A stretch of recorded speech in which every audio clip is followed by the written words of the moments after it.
मर चुका है, कहां से लेकर आया इसे? तुझे फांसी होगी। तेरी औकात है मरे आदमी को जिंदा करने की? मैं इन्हें जिंदा कर दूंगा। गांव का नाम नक्शों में मुश्किल से मिलता था, सीमा के इतना पास कि रात में कभी कभी गोलियों की आवाज हवा में घुल जाती थी। लोग डर के आदी थे, बच्चे सवाल नहीं पूछते थे और माएं हर शाम दुआ करके सोती थीं। उसी गांव में रहता था आरव, उम्र 19 साल, चेहरा उम्र से बड़ा और आंखें जिम्मेदारी से भरी हुई। उसके घर में दो ही लोग थे, वह और उसकी मां। पिता को उसने कभी देखा नहीं। लोग कहते थे सीमा पर मजदूरी करते वक्त एक दिन वापस नहीं लौटे। मां ने उस दिन के बाद काले कपड़े नहीं पहने, लेकिन मुस्कुराना भी छोड़ दिया। हर सुबह मां सूरज निकलने से पहले उठती, चूल्हा जलाती, आरव के लिए सूखी रोटी और थोड़ा सा नमक रखती, फिर निकल जाती गांव के उन घरों में जहां उसके हाथों की जरूरत थी लेकिन उसकी इज्जत नहीं। बर्तन मांजती, फर्श पोंछती, कपड़े धोती, और उन्हीं पैसों से उसने आरव को पढ़ाया था, गांव के सरकारी स्कूल से लेकर शहर के मेडिकल कॉलेज तक। आरव पढ़ने में तेज था लेकिन उससे ज्यादा जिद्दी। जब लोग कहते सीमा के गांव का लड़का डॉक्टर बनेगा तो वह बस किताब खोल लेता। उसका मानना था शोर से नहीं, काम से जवाब दिया जाता है। सीमा पर सेना की चौकी गांव से कुछ ही किलोमीटर दूर थी। कभी कभी जवान गांव से गुजरते, बच्चे उन्हें देखकर खुश होते। आरव की मां हर बार चुपचाप सिर झुका लेती।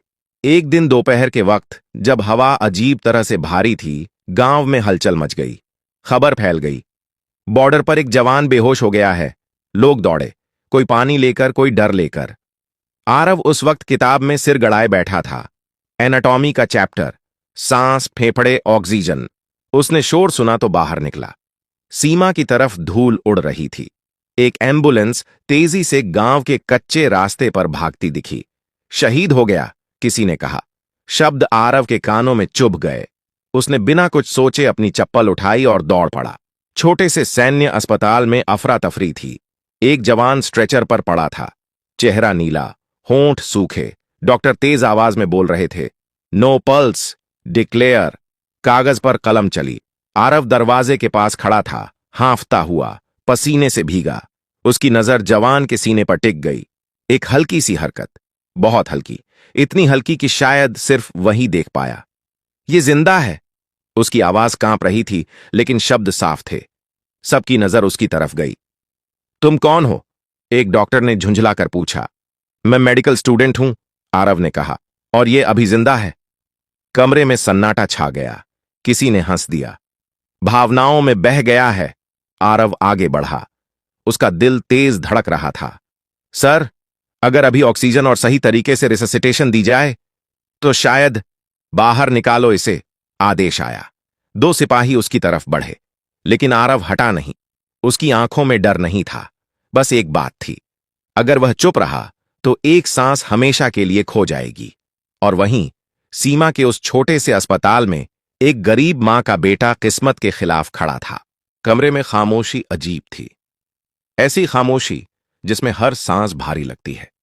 आरव के सामने स्ट्रेचर पर पड़ा जवान अब भी हिल नहीं रहा था।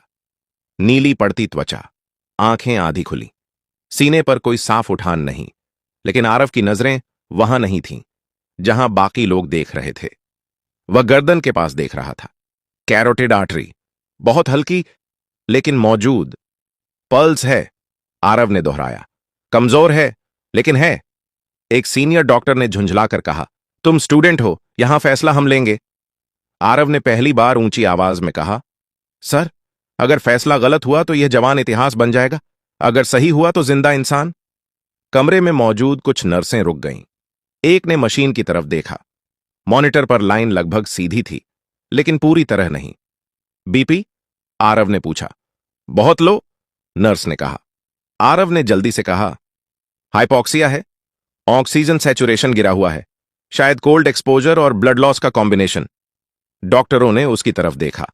अब हंसी नहीं थी, अब झुंझलाहट भी नहीं, अब संदेह था। तुम क्या चाहते हो? सीनियर डॉक्टर ने पूछा। आरव ने एक सांस ली। 5 मिनट, सिर्फ 5। कुछ सेकंड बीते। बाहर सैनिकों की आवाजें थीं, अंदर मशीनें थीं। ठीक है, डॉक्टर ने कहा, अगर कुछ भी गलत हुआ जिम्मेदारी मेरी। आरव ने बात पूरी कर दी। ऑक्सीजन मास्क लगाया गया, वार्म ब्लैंकेट, आईवी लाइन।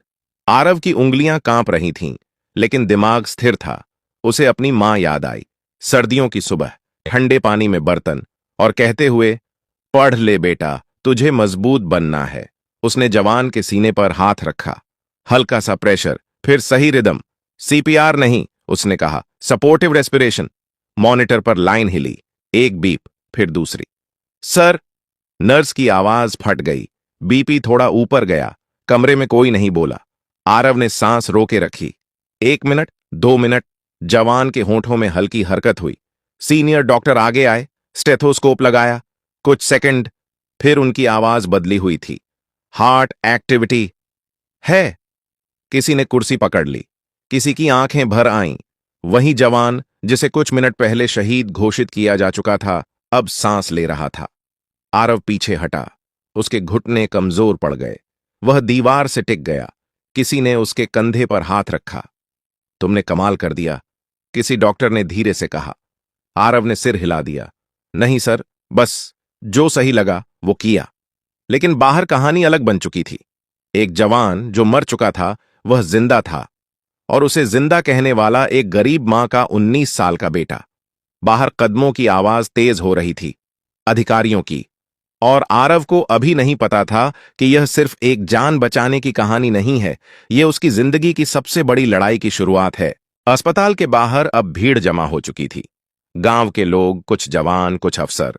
सबके चेहरे पर एक ही भाव था, हैरानी। जिस जवान को कुछ देर पहले शहीद घोषित कर दिया गया था, वह अब आईसीयू में था, जिंदा। लेकिन इस सच्चाई ने राहत से ज्यादा सवाल खड़े कर दिए थे। एक मेजर तेज कदमों से अंदर आया। किसने कहा था कि यह जवान जिंदा है? कमरे में सन्नाटा छा गया। नर्स ने इशारे से आरव की तरफ देखा। आरव सीधा खड़ा था, कंधे थोड़े झुके हुए, लेकिन नजरें साफ। तुम? मेजर ने ऊपर से नीचे देखा। तुम डॉक्टर नहीं हो? नहीं सर, आरव ने कहा, अभी नहीं। तो फिर किस अधिकार से तुमने मेडिकल प्रोसीजर में दखल दिया? यह सवाल सिर्फ आवाज में नहीं था, पूरा सिस्टम उसमें खड़ा था। आरव ने कुछ सेकंड सोचा, फिर बोला, सर, अगर मैं दखल नहीं देता तो आप अभी एक फाइल पर सही कर रहे होते। कमरे में खड़े डॉक्टरों ने नजरें फेर लीं। मेजर ने गहरी सांस ली। नाम? आरव। पढ़ाई? Medical college, first year. पृष्ठभूमि?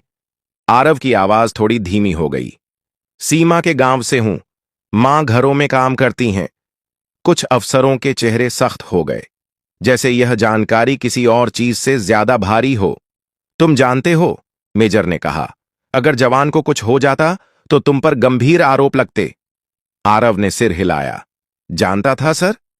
फिर भी मैं उसे मरता हुआ नहीं देख सकता था। कमरे में कुछ पल कोई नहीं बोला। आईसीयू के अंदर से मशीन की बीप सुनाई दे रही थी, नियमित, स्थिर, जिंदा होने की आवाज। उसी वक्त गांव के एक कोने में आरव की मां बैठी थी। किसी ने आकर कहा, तेरा लड़का सेना के अस्पताल में है। उसके हाथ से प्लेट गिर गई। वह बिना कुछ पूछे निकल पड़ी, नंगे पांव, दुपट्टा आधा सिर पर, आधा हवा में। अस्पताल पहुंचते पहुंचते उसके होंठ सूख चुके थे। उसने आरव को देखा, चारों तरफ वर्दी, बीच में उसका बेटा। क्या किया तूने? उसने डरते हुए पूछा। आरव ने बस इतना कहा, मां, वो जिंदा है। मां ने कुछ नहीं कहा, बस उसकी कलाई पकड़ ली, जैसे यकीन कर रही हो कि वह भी जिंदा है। शाम तक रिपोर्ट्स आने लगीं। जवान की हालत स्थिर थी। डॉक्टरों ने माना, अगर कुछ मिनट और देर हो जाती तो कुछ नहीं बचता। लेकिन अब अगला सवाल था आरव का। क्या उसने नियम तोड़े या कर्तव्य निभाया? फैसला आसान नहीं था। एक अधिकारी ने कहा, अगर इसे छोड़ दिया गया तो कल हर कोई खुद को डॉक्टर समझेगा। दूसरे ने जवाब दिया, और अगर सजा दी गई तो अगली बार कोई भी आगे नहीं आएगा। आरव चुपचाप बाहर बेंच पर बैठा था, आईसीयू के दरवाजे के सामने। उसे अवार्ड की चिंता नहीं थी, ना अखबार की। उसे बस यह जानना था, जवान जिंदा रहेगा या नहीं। दरवाजा खुला, डॉक्टर बाहर आए। खतरे से बाहर है, उन्होंने कहा। आरव ने आंखें बंद कर लीं। पहली बार उस दिन उसने चैन की सांस ली, लेकिन अंदर कहीं वह जानता था, यह कहानी अभी खत्म नहीं हुई। अब असली फैसला बाकी था। रात गहरी हो चुकी थी। सीमा पर ठंड बढ़ गई थी, लेकिन अस्पताल के भीतर माहौल और ठंडा था। आरव बेंच पर बैठा था, पीठ दीवार से लगी, घुटनों पर कोहनियां टिकाए, हथेलियों में चेहरा छुपाए। थकान अब शरीर में उतर चुकी थी। आईसीयू के कांच के उस पार जवान लेटा था, जिंदा, सांस लेता हुआ। यही सोच आरव को सीधा बैठने नहीं दे रही थी। अगर वह बच गया तो सब सही था, अगर नहीं तो कुछ भी सही नहीं। उसी वक्त एक सीनियर अफसर कमरे में दाखिल हुआ। उसके साथ 2 लोग और थे, चेहरे पर सख्ती, आवाज में अधिकार। आरव, उसने नाम लिया। आरव उठ खड़ा हुआ। तुम्हें पता है, अफसर ने कहा, सेना में हर चीज नियम से चलती है। आरव ने सिर हिलाया। जी सर। और तुमने आज नियम तोड़ा है। आरव चुप रहा। अगर जवान को कुछ हो जाता, आवाज भारी हो गई, तो मामला बहुत आगे जाता। आरव ने पहली बार जवाब दिया। सर, अगर मैं कुछ नहीं करता तो भी वह नहीं बचता। कमरे में सन्नाटा छा गया। अफसर कुछ पल उसे देखता रहा, फिर बोला, तुम बहादुर हो या बेवकूफ? आरव ने धीरे से कहा, सर, मैं बस पढ़ा हुआ काम कर रहा था। अगली सुबह खबर गांव तक पहुंच चुकी थी। लोग दरवाजे पर खड़े थे, कुछ फुसफुसा रहे थे, कुछ गर्व से देख रहे थे। वही लड़का है ना, जिसने जवान को बचाया? आरव की मां चुपचाप बैठी थी। उसके हाथों में कांप नहीं थी, लेकिन दिल तेज धड़क रहा था। उसे डर था, इनाम से नहीं, अखबार से नहीं, उसे डर था सिस्टम से। दोपहर को मेडिकल कॉलेज से कॉल आया। तुम कहां हो? एक सख्त आवाज। आरव ने सच बताया। यह मामला कॉलेज तक पहुंच चुका है, आवाज ने कहा। कुछ लोग कह रहे हैं कि तुमने अपनी सीमा लांघी। आरव ने फोन बंद किया। उसने सोचा, सीमा, वह हमेशा सीमाओं के बीच ही तो जीता आया है। गांव की सीमा, गरीबी की सीमा, अब कानून की सीमा। शाम को जवान की आंखें खुलीं। पहला सवाल उसने पूछा, मैं कहां हूं? डॉक्टर ने कहा, सुरक्षित हो। जवान ने धीमे से कहा, मुझे किसी ने वापस खींचा था, जैसे कोई मरने नहीं दे रहा हो। डॉक्टर चुप रहे। बाहर खड़े अफसर ने यह सुना। उसने एक लंबी सांस ली। रात को फैसला आया, आरव को अस्थायी रूप से हिरासत में नहीं लिया जाएगा, जांच चलेगी। लेकिन एक बात साफ थी, उसने किसी की जान बचाई है, और यह बात अब फाइलों से बाहर निकल चुकी थी। अगली सुबह अखबार में एक छोटी सी खबर छपी। सीमा पर शहीद घोषित जवान जिंदा, मेडिकल छात्र की सूझबूझ से बची जान। नाम छोटा था, लेकिन असर बड़ा। आरव ने अखबार मोड़ा, मां की तरफ देखा। डर लग रहा है? उसने पूछा। मां ने सिर हिलाया। हां, लेकिन गर्व उससे बड़ा है। आरव खामोश हो गया, क्योंकि वह जानता था अब सवाल यह नहीं था कि उसने क्या किया। अब सवाल यह था कि दुनिया उसके इस काम को स्वीकार करेगी या नहीं। अगले कुछ दिन अजीब थे, आरव के लिए भी और उसके गांव के लिए भी। जिस लड़के को कल तक कोई नहीं जानता था, आज उसके नाम पर बहस हो रही थी। उसने सही किया, उसने नियम तोड़े। अगर हर स्टूडेंट ऐसा करने लगे तो? अखबारों में छोटे कॉलम थे, टीवी पर बहसें। किसी ने उसे हीरो कहा, किसी ने खतरा। आरव यह सब नहीं देखता था। वह सुबह उठकर वही करता जो उसने हमेशा किया था, पढ़ाई। लेकिन अब किताब खोलते ही दिमाग भटक जाता था। मेडिकल कॉलेज में उसे बुलाया गया। कॉन्फ्रेंस रूम में 5 लोग बैठे थे। डीन, 2 सीनियर प्रोफेसर, एक कानूनी सलाहकार और एक चेहरा जिसे वह पहचानता नहीं था। आरव, डीन ने कहा, तुम्हें समझना होगा कि मेडिकल एथिक्स क्या होती है। आरव चुप रहा। तुम फर्स्ट ईयर में हो, एक प्रोफेसर बोले। तुम्हें ऑपरेशन थिएटर में बोलने का अधिकार नहीं। आरव ने सिर झुकाया। जी सर। तो फिर तुमने क्यों? आरव ने पहली बार बीच में बोला, क्योंकि वह मर रहा था। कमरे में खामोशी छा गई। कानूनी सलाहकार ने कहा, भावनाओं से कानून नहीं चलता। आरव ने जवाब दिया, और कानून से सांस नहीं चलती। डीन ने हाथ उठाया। बस। कुछ पल बाद डीन बोले, हम तुम्हें सजा नहीं दे रहे, लेकिन तुम्हें यह भी समझना होगा कि यह मिसाल खतरनाक है। आरव ने धीरे से कहा, सर, मिसाल जान बचाने की थी। उसी दिन शाम को जवान के परिवार को बुलाया गया। मां, पिता, पत्नी। जवान व्हील चेयर पर था, कमजोर लेकिन मुस्कुराता हुआ। उसने आरव को देखा। तू ही है? उसने पूछा। आरव ने सिर हिलाया। जवान ने उसका हाथ पकड़ लिया। मैं तेरा कर्जदार हूं। आरव ने हाथ पीछे खींच लिया। नहीं भैया, मैंने कुछ खास नहीं किया। जवान की मां आगे आई। उसने आरव के माथे पर हाथ रखा। तूने मेरे बेटे को वापस दिया है। उसकी आवाज कांप रही थी। भगवान तुझे बहुत आगे ले जाए। आरव की आंखें भर आईं, लेकिन उसी रात एक नोटिस आया। मामले की जांच पूरी होने तक आरव को किसी भी क्लिनिकल गतिविधि से दूर रखा जाएगा। मान ने कागज पढ़ा। समझ नहीं आया, लेकिन डर समझ में आ गया। अब क्या होगा? उसने पूछा। आरव ने कागज मोड़ा। पढ़ाई होगी मां। उसने मुस्कुराने की कोशिश की, लेकिन अंदर सवाल था, क्या सही करने की यही कीमत होती है? 2 हफ्ते बाद दिल्ली से एक टीम आई। सेना, मेडिकल काउंसिल और शिक्षा मंत्रालय के लोग। पूछताछ हुई, रिपोर्ट्स देखी गईं, वीडियो फुटेज। हर सवाल के बाद वही जवाब। मैंने जान बचाने की कोशिश की। एक अफसर ने अंत में पूछा, अगर दोबारा वही स्थिति आए? आरव ने बिना सोचे कहा, फिर वही करूंगा। कमरे में कोई नहीं बोला। फैसला आने में समय लगा, और उस इंतजार में आरव ने बहुत कुछ सीखा। नाम कभी कभी सम्मान नहीं, बोझ बन जाता है, लेकिन अगर बोझ सही कारण का हो तो उसे उठाया जा सकता है। और फिर एक सुबह फोन बजा। आरव? उधर से आवाज आई। फैसला आ गया है। आरव ने आंखें बंद कर लीं। फोन की घंटी अभी भी आरव के कानों में गूंज रही थी। उसने रिसीवर कान से हटाया, फिर दोबारा लगाया। हां, मैं सुन रहा हूं। उसकी आवाज धीमी थी। उधर से आवाज आई, कल सुबह 9 बजे दिल्ली पहुंचो, फाइनल डिसीजन वहीं बताया जाएगा। फोन कट गया।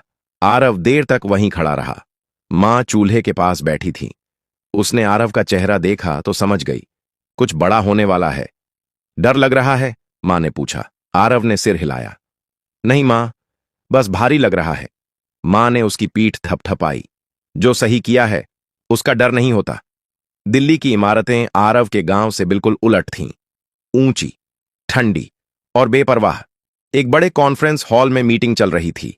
एक तरफ सेना के अधिकारी, दूसरी तरफ मेडिकल काउंसिल, बीच में शिक्षा मंत्रालय के लोग। आरव सबसे कोने में बैठा था। साधारण कपड़े, फाइल गोद में। उसका नाम पुकारा गया। आरव कुमार। वह उठा। एक अधिकारी ने बोलना शुरू किया। तुम पर आरोप था कि तुमने बिना अनुमति मेडिकल हस्तक्षेप किया। आरव ने सिर झुकाया। लेकिन जांच में यह भी पाया गया, आवाज बदली, कि तुम्हारी वजह से एक प्रशिक्षित सैनिक की जान बची। कमरे में सन्नाटा था। नियम तोड़े गए, अधिकारी बोले, लेकिन जान बची। फिर उन्होंने फाइल बंद की। इसलिए यह निर्णय लिया गया है कि तुम पर कोई अनुशासनात्मक कार्रवाई नहीं होगी। आरव की उंगलियां भींच गईं। इतना ही नहीं, दूसरे अधिकारी ने कहा, तुम्हें विशेष वीरता एवं चिकित्सा योग्यता सम्मान दिया जाएगा। आरव ने सिर उठाया। उसकी आंखों में अविश्वास था।